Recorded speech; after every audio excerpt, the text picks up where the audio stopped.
Welcome to the Triangle. Here with David, Dan, and TJ. We're going to talk about the NBA today. The first thing we're going to talk about is the trade deadline was last Thursday, and there were definitely some winners, some losers, most shocking trades, and teams that we felt really needed to make a deal. The first thing we'll talk about is the potential winners of today's trade deadline, or of Thursday's trade deadline. Who do you think the winners were? I think hands down the team that won probably is going to benefit the most from this trade deadline is the Oklahoma City Thunder. Their starting lineup, everyone's under the age the age of 26 and or under. Enes Kanter is a very underrated center. The big Turkish monster can add low post scoring, which the Thunder never actually had, since their big three have been there. And they have bench help now. They have bench depth with Kyle Singler, DJ Augustine, who did some magic for the Bulls, not too long ago. I think they are poised to make the playoffs, and if they're the 8th seed, or the Golden State Warriors need to look out. Sam Presti is an absolute genius. The way he was going to make that trade for Brook Lopez, including, and he was able instead of making that trade, he was able to make a deal where he basically revitalized his entire bench. They got a backup shooting guard, they backup center, backup power forward. They basically rebuilt their whole bench with two moves, and just moving the contracts of Kendrick Perkins and Reggie Jackson, a guy they were not going to be able to keep anyways this offseason. Reggie wanted to leave. Yeah, so he was gone anyways, and they were able to get players that are going to contribute and help them now, and they're going to have restricted free agent rights over Enes Kanter, so they can match any deal that he gets in next offseason. It just it's the way that seems like a much better deal than getting Brook Lopez. As good as Brook Lopez is, getting a package that includes Enes Kanter is probably a better deal. I love Enes Kanter. I love his game. I love what he brings. He's a tough player, and Kyle Singler could also be a good pickup. He plays decent defense, and we'll see what Scott Brooks can do with him. I don't think he's going to play a lot of minutes, legit minutes, because they have Anthony Morrow, then they have Deion Waiters. Unless he starts or something, I can't see him playing. No, he won't be starting it. I don't think he'll play more than 10 minutes a night, if that. And Dan, you brought up DJ Augustine. Let's not forget DJ Augustine and Kevin Durant were teammates in college, so they bring back that old chemistry that they had in college. I feel like that right there helps out KD a lot. Gives him more comfortable with the system. He's got his buddy on the team. They could actually perform pretty well. But yeah, I think hands down, Oklahoma City Thunder, big winners in this past. I also love what Miami did, bringing in nobody thought they did. Not only did they not have to give up Dang to get Dragic, they basically gave up a bunch of spare parts that they were gonna they didn't care about anyway. Granger, Jordan Hamilton, yes, Cole. No, they traded Norris Cole elsewhere, but they were able to get Goran Dragic. If you're an NBA player, wouldn't Miami be a destination that you would want to go to? You think about Pat Riley. If Pat Riley is willing to make moves and make that team we don't want anything bad to happen to Chris Bosh, but if Chris Bosh, if he's able to play this season at all, they can make a run. They could be a team that you don't want to see in the playoffs. If you get in the first round, you play them in the first round. Atlanta, if you're looking at the Miami as being your opponent with Dwayne Wade, Goran Dragic, Chris Bosh, Hassan Whiteside, Luol Deng, you're kind of nervous. You're looking over your shoulder a little bit. Not only that, the guys that they got titles, they got experience, and they have Pat Riley. The key factor in Miami is Hassan Whiteside. That man's a freak, and I mean that with all due respect and in a great way. He brings so much attitude, so much length to Miami.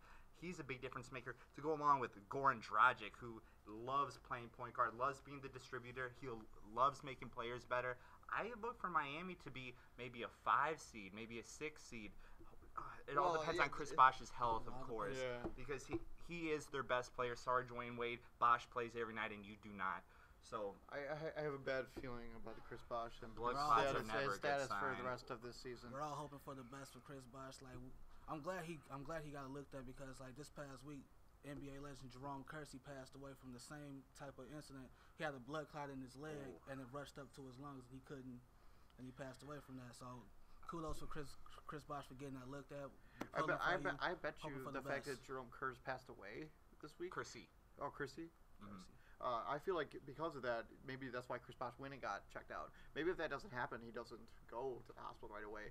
But yeah, we all wish the best for Chris Bosh. As a Bull fan, I actually hate Chris Bosh, but I don't want anything bad to happen to him. I do not hate Chris Bosh. I have nothing but respect for him. I think he just brings so much talent and attitude, and just the fact that he plays nearly every day. Soft, though.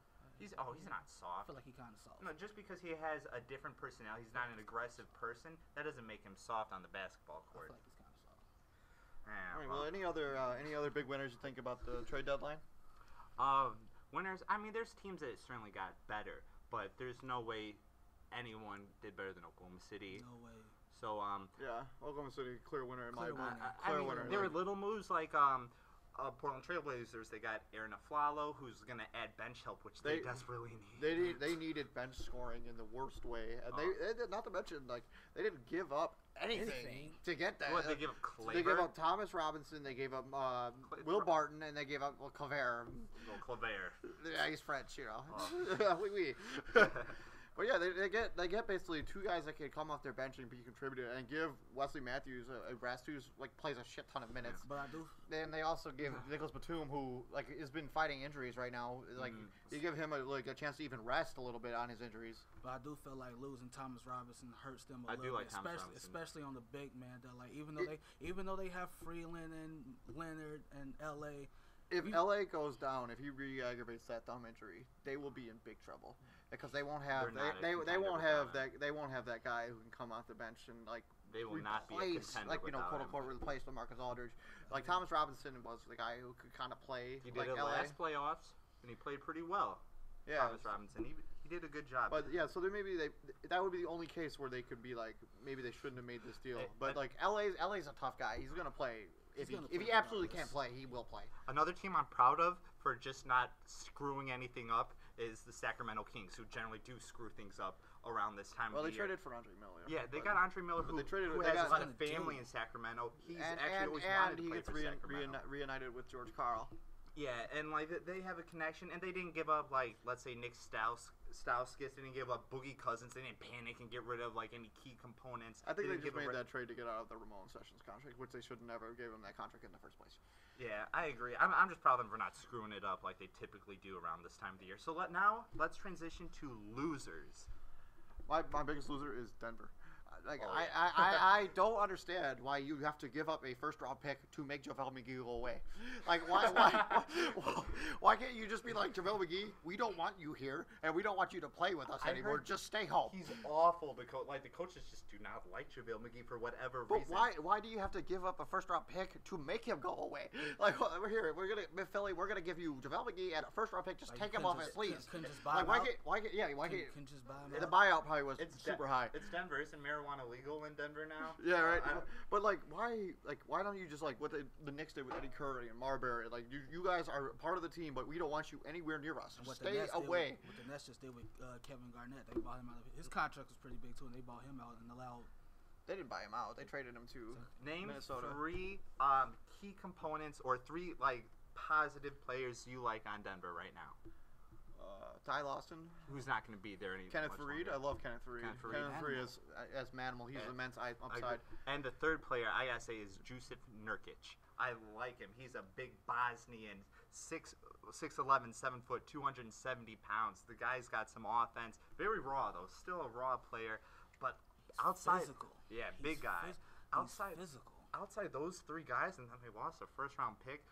I mean, they had... It's protected forever, but, you know. Yeah, that's very true. I don't know. I don't like what Denver's doing. I think Denver's kind of on the decline, and if I was a star such as Ty Lawson or Kenneth Faried, I would get out of town. I actually feel bad for Brian Shaw. I actually feel bad for Brian Shaw. They actually they were talking about that. They wanted to trade Ty Lawson for George Hill because Brian Shaw loves George Hill. I feel bad for Brian Shaw. Because Brian Shaw was he was an assistant to Frank Vogel when the Pacers were good. And they had George and so he loves George Hill. He thinks he can run. He thinks George Hill can run the system that he wants to implement in Denver. I'm not a big Ty Lawson fan. Like I just think he's just fast. Like I don't think he has any aspect of his game that I really love. I think he's just really fast and like that's nice. Like it's nice to be fast, but what else does he bring besides being like lightning fast? That's true. Like once he loses the step, I don't think he'll be the same player that he is now. Unless he like gains another part of his game and upset, but that's way down the road. Unless his shooting gets better, because like if his shooting gets better, his defenders are gonna have to respect that, because they can't crowd him, because he's so fast. If they crowd him, he's just gonna go right past him. Another loser in the trade deadline, I'm gonna have to say, are the Phoenix Suns. I liked what Phoenix did this year, but you're not going to be a winner once you lose Goran Dragic and Isaiah Thomas. Those are, like two key components to your team. I love the addition of Brandon Knight, but I don't know how long he's going to stay there. He might opt out after this year and go somewhere else. I just think the Phoenix Suns, why would you even mess with this thing they almost made the playoffs last season when they had no business being anywhere near the playoffs. No. But why would you even bring Isaiah Thomas into the mix? You drafted a point guard, and then you bring in another point guard to compete with minutes. Then you compete with minutes with a guy who's going to be a free agent after this season. Like, wouldn't you want to make Dragic happy? He's like, people talk about him. It's like they're like, oh, he's the second coming of Steve Nash and blah blah blah. And then you disrespect him by bringing in all these point guards. You just bring him all. Eric Bledsoe is a nice player, I guess. When he's healthy, he's nice. When he's healthy, he's nice. But like, is he a point guard or is he a shooting guard? He's a combo guard. He's the problem. I mean, it's not necessarily a problem. He can kind of do it all, but I would like to have a playmaker around Eric Bledsoe, someone who can distribute the ball and make him better. Because Eric Bledsoe can rebound, he can play defense, he can hit threes, he can get assists, he gets triple doubles, and he can obviously score. Also, they lost Plumlee, which I think Eric Bledsoe and Alex Len are going to actually incline. They're going to get a lot better now that they'll get more playing time. Another loser for me definitely has to be Philly. I mean, you give up Michael Carter Williams for nothing. You get nothing from that. Don't they get draft picks? You get nothing from that. I don't necessarily. I would consider them a loser. I don't know. They pick up a headache in JaVale McGee. You are a definite loser. He is like, what does it matter? What does it matter? What headache? You pick up a definite headache and you lose. I hope they don't buy him out. I think there's got to be some reason that Denver didn't pursue a buyout with him. Like his buyout number must be like something astronomical. Like otherwise, why wouldn't Denver have? Why would they trade JaVale McGee and a pick to Philly just to get him to go away? Like why? Like there must be something in his contract that won't allow them to buy it out. Like he must not. Like why wouldn't he Why would he even play with the Sixers? Like he played last night. They must have literally hated him there. Like he hated being there, or they hated him there, or he didn't fit the system right. Like I don't know what it is. If I was the Sixers, like as soon as we got him, I would be like, just stay away from our young talent. Like please, for the love of God. Like he's one of those original Wizard. He's just one of those original Wizard knuckleheads guys who like him and Andre Blash and Jordan Crawford and Nick Young and Swaggy P. Like all those guys just never seem to figure it out how to be an NBA player, and now Denver's gonna like trade him. I don't think Philadelphia was quite a loser. I wouldn't say a loser, but they're just like they're a head scratcher. You don't really see it yet. What can you sell to Philadelphia fans right now? Your team will not win. Like you guys are as bad as the Knicks. Like the problem is selling the future. But the problem is they know. Like the fans have to know that this is what they're doing. Like this is it. Like we're gonna be bad as possible until we get better. Well, they better hope they get Moutier in the draft because they already have big guys. They don't need Jahlil Okafor. They don't need Karl Anthony Towns. They need a point guard, a real point guard who's gonna make their team better. They didn't need one. They didn't need one. They had that's like you said. They look to the future. Like you have MCW, who's so young too. You have Nerlens Noel. You have Embiid, and you have Dario Saric coming over eventually someday. But like someday. But like, and they had just a plethora of draft picks coming up in the next 3 years. They got 76 draft picks coming. Like the future was looking so bright, and for them just to say, just to nix that plan, like it eventually would have worked. I don't know if they necessarily nixed the plan.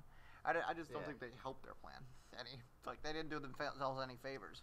But the thing is that they didn't take on any contracts. They didn't take on any extra money. Like they could legitimately make a run at a free agent this offseason if they you sell a free agent. Who's gonna want to play in Philadelphia? I'm sure there are a bunch of free agent players that will look at maybe next year when they look at when they get some of these guys actually playing.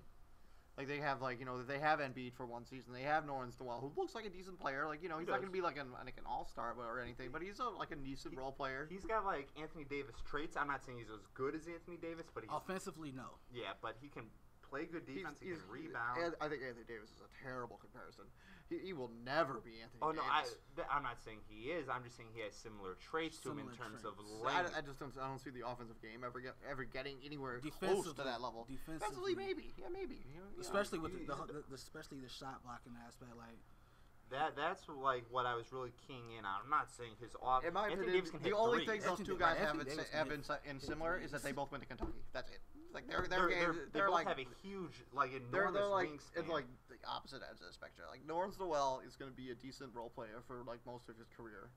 Anthony Davis is going to be the MVP. He's going to be the best player in this league shortly. Like it won't be that long before he's the best player. Well, we're gonna have. That will be after LeBron retires. And I don't think. I think it's coming. I think with 2 years, we can obviously say Anthony Davis will be the best player in the NBA. Not even when I'm not LeBron buying retires. that yet. I love Anthony Davis. I love the brow, but he could be the best player in his position. No, he'll be the best player. He'll be the best player in the NBA 2 years from now. So that's disrespectful.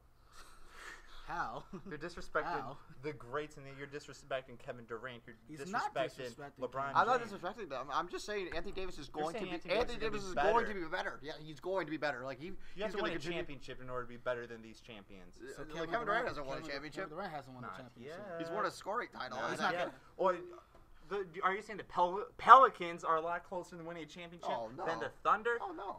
Durant's championship is coming, my friend. The thing is, Anthony Davis doesn't have a Russell Westbrook on his team. Exactly. Like he doesn't have a Russell Westbrook. Like he doesn't have like his Batman. He doesn't have a Robin to his Batman. Okay, who's his help? Tyreek Evans? No. Drew Holiday can't stay healthy. Who's his help? But they got Aaron Oshik. He's never going to gain that championship experience, which Kevin Durant already has. He hasn't won it, but he has experience. He's been there once. But it's experience. He's been there once. He just played really good in that championship. Just because he only went there once, you can't diminish it. You can't like throw it under the rug. He played. I don't think Anthony Davis is going to play. I'm not talking about today. Like, yeah, Kevin Durant is probably the best player in the league today. I'm talking about, like, in 2 years from now, I think Anthony Davis will be, bar none, the best player in the NBA. Bar none? Yeah, I don't think Anthony Davis, like, what he will be able to do. He's able to handle the basketball. He's gonna need to get deeper. He's like a big man. He's like this evolution of this big man that, like, we haven't seen it yet.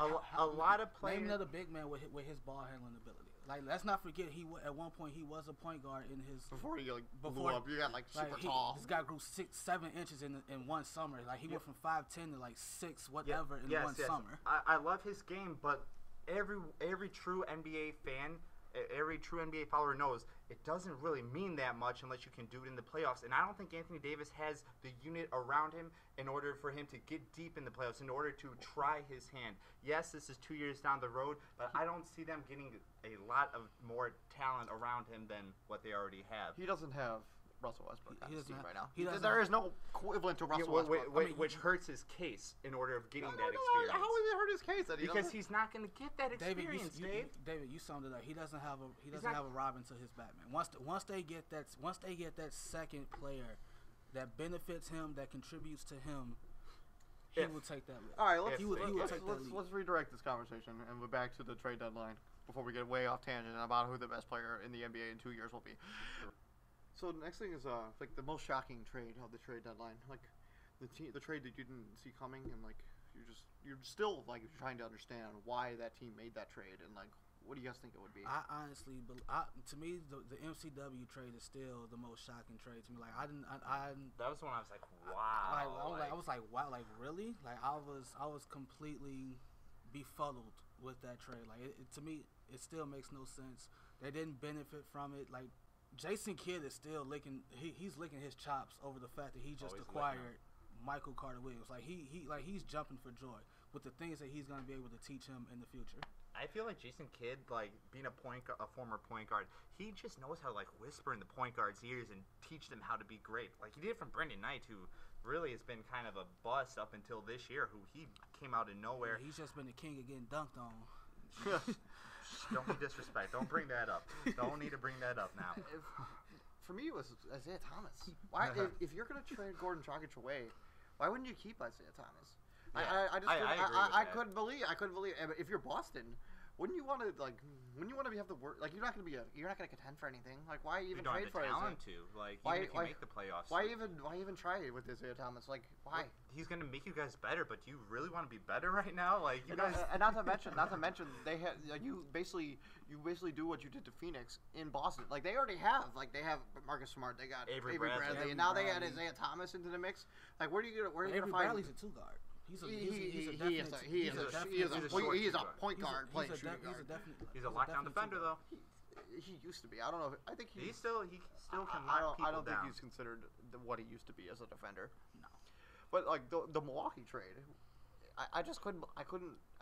When it first happened, I was like, why would you trade Brandon Wright? Like you guys are the 6th seed right now. You guys are like a dangerous team. Like you guys have a good defender, and like he's your only real scorer. You're a sleeper. Yeah, like then you're like, but then I definitely started sleeper. thinking about like a management and like a business aspect. Like I understood why they did it. Like you're gonna have Michael Carter Williams. Brandon Knight's going to get paid this offseason. He's gonna get overpaid, like immensely overpaid. Extremely overpaid. Well, we don't know what his ceiling is yet. Brandon Knight could be great. His ceiling is what he is now. He's never gonna be any better than he is now. You don't think so? I'm not sold on that.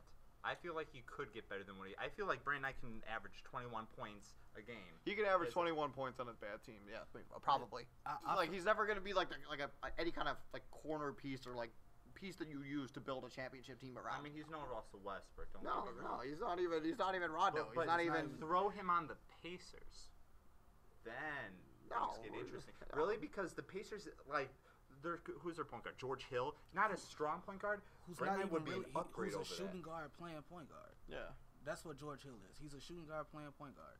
I feel like Brandon Knight would fit perfectly on that team, just because everyone else can play great They have cap problems anyways, but now they can't afford to hit a pen. Hands down, best trade I did not see coming.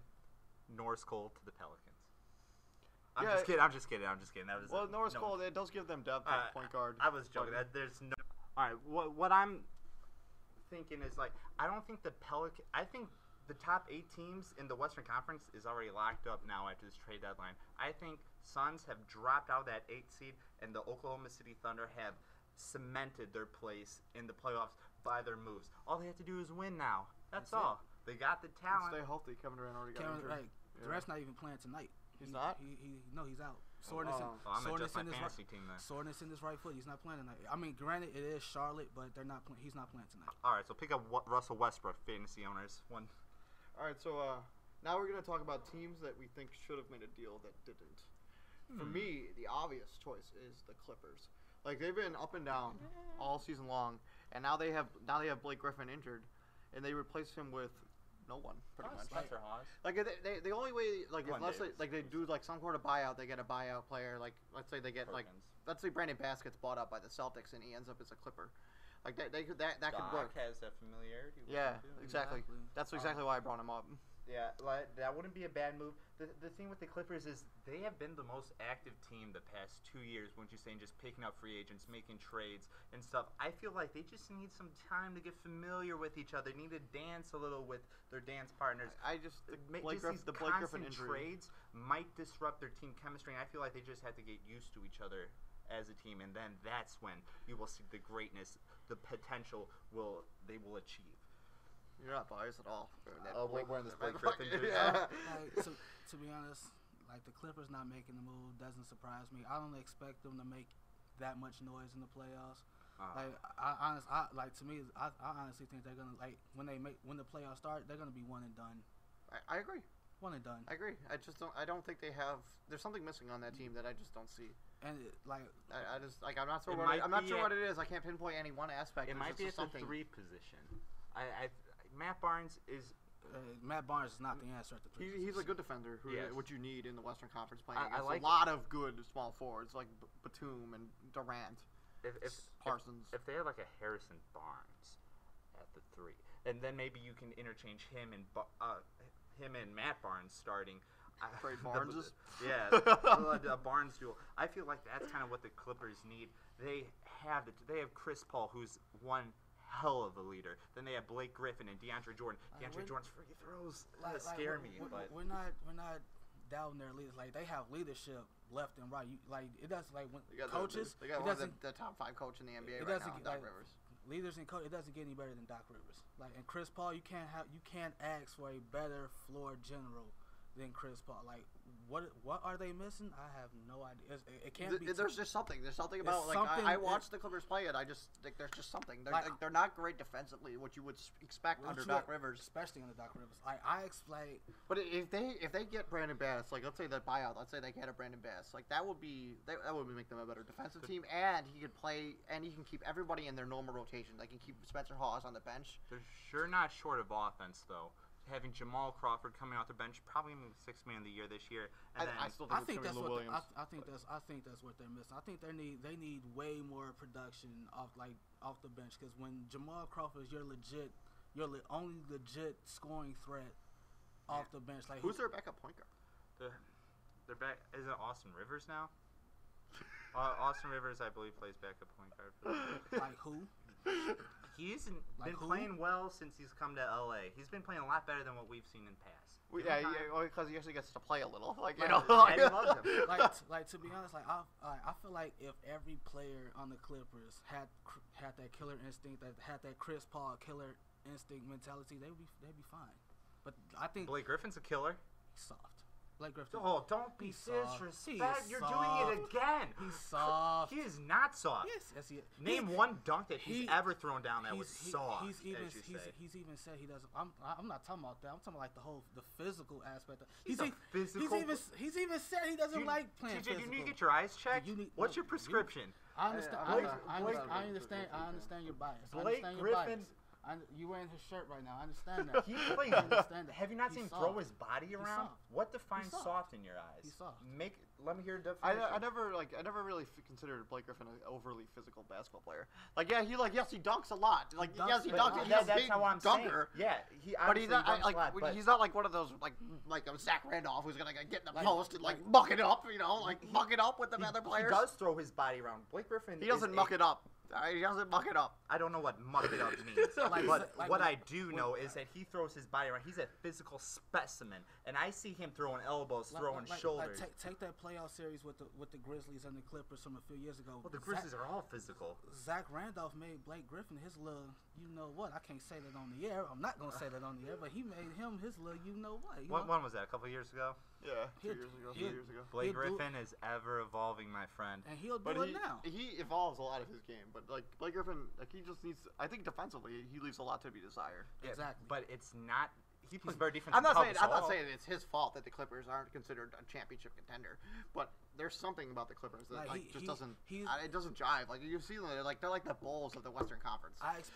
They're like incredibly consistent. They're like from game to game, you never know what you're gonna get. They're like sometimes you see miracles happen. You see, like, oh my God, these Clippers could the potential is so there. And then they have like the very next game, they'll get beat by the Pistons, who don't have a starting point guard. Yeah. But let's move on. They just beat the Spurs the other day. Let's move on. This is the stuff we're talking about.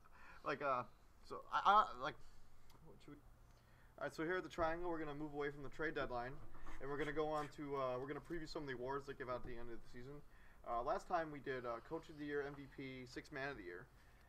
Today we're going to do Rookie of the Year and Defensive Player of the Year. Now we're going to start with Rookie of the Year. Go ahead, guys. You take it, TJ. Definite lock for Andrew Wiggins. I feel like Randall's injuries and Parker's injuries kind of gift-wrapped it Rookie of the Year for Andrew Wiggins. Like, because before, when they got drafted, I clearly said Parker was going to be Rookie of the Year. Jabari Parker was going to be that man to get Rookie of the Year. And it's a shame that he got hurt. It's definitely a shame that he got hurt. I mean, I'm going to have to agree with you. I think there's young players that look really good, and I like Elfrid Payne, and there's a couple other players that have played really well this year, but it's got to be Andrew Wiggins. He's the one that stood out. He is a scoring threat every night. He's inconsistent. I want him to be more consistent, because some nights he only scores 6 points a game. That's unacceptable. But he has. It's kind of to be expected from a rookie, though. Like you're not gonna be on every night, especially in Minnesota when basically now teams are starting to game plan for specifically Wiggins. Like at the beginning of the season, maybe you would fly under the radar, but now you watched him last night when he was playing Phoenix. Like he was just.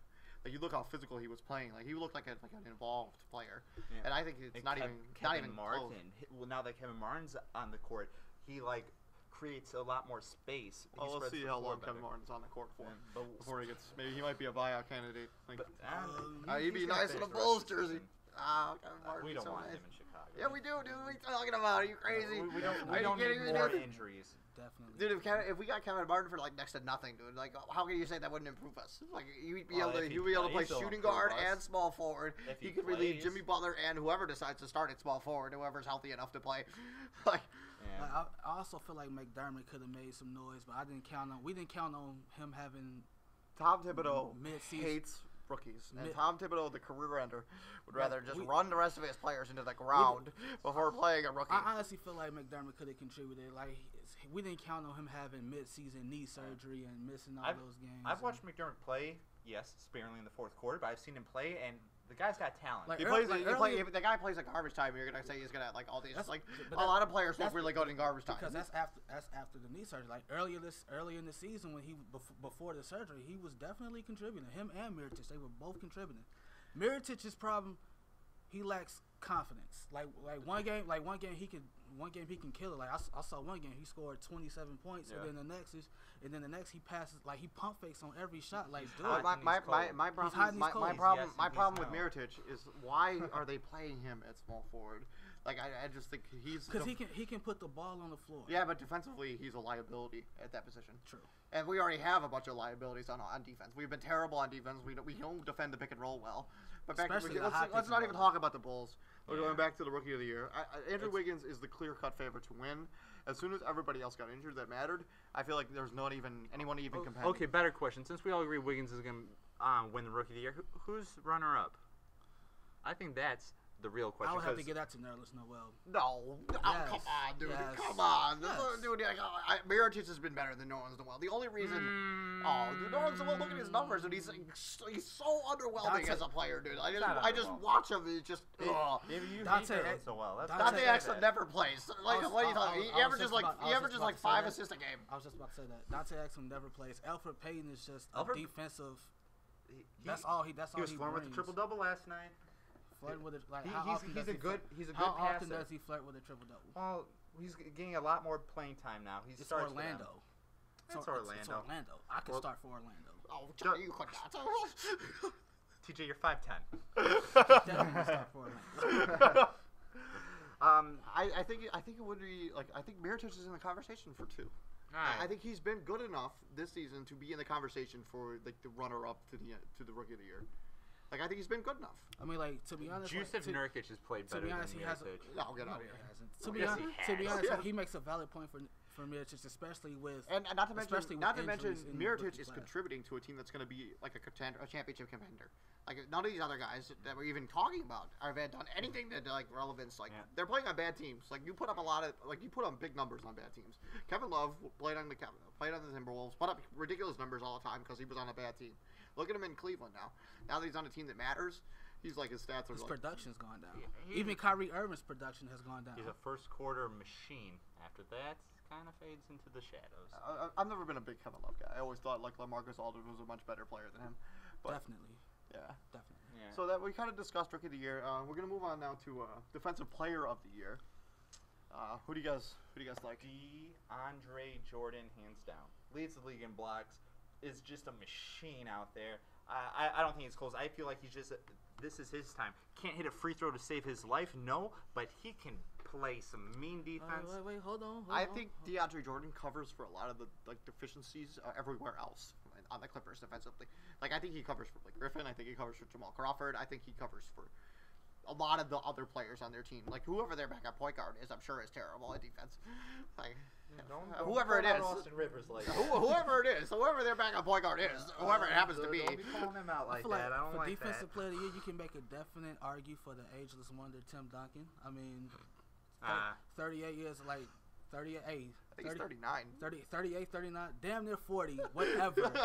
You have to make it like you have to make an argument for him, like especially when he goes against DeAndre Jordan.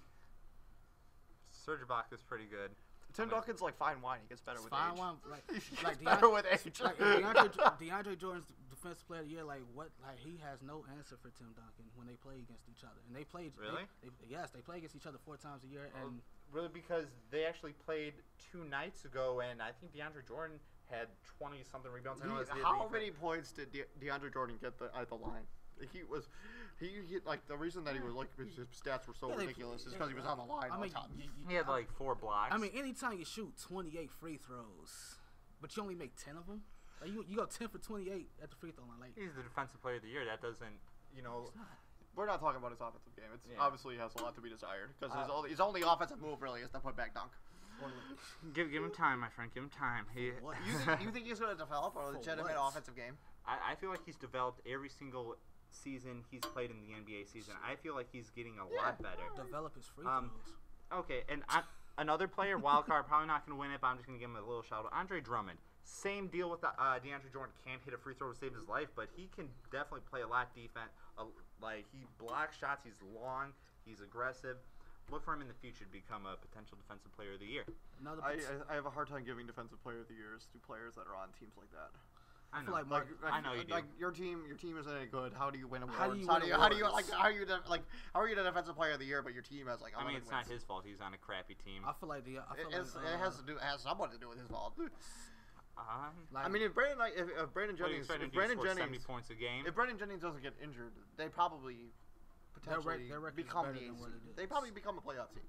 If they became a playoff team, maybe they got on a roll right after Josh Smith left town. Yeah, Brandon Jennings was a big part of that.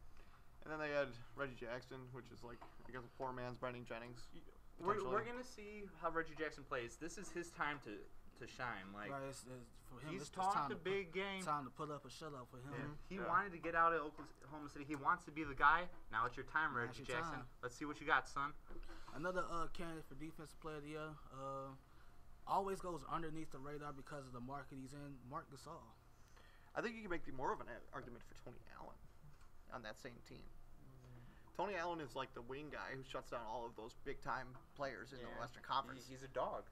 Tony Allen is a dog. That guy as a nice little word you can say it Tony Allen is a dog. With all due respect, he's a dog out there. He a little pit bull out there. He's tough. He definitely fits that Memphis grindhouse mentality. He'll get some second place votes. He will definitely wear you down. I think DeAndre Jordan. I think we are all in agreement that DeAndre Jordan should probably win it. Yeah, it was an all-star snub. He's got to get some hardware after this season. All-star snub. Okay.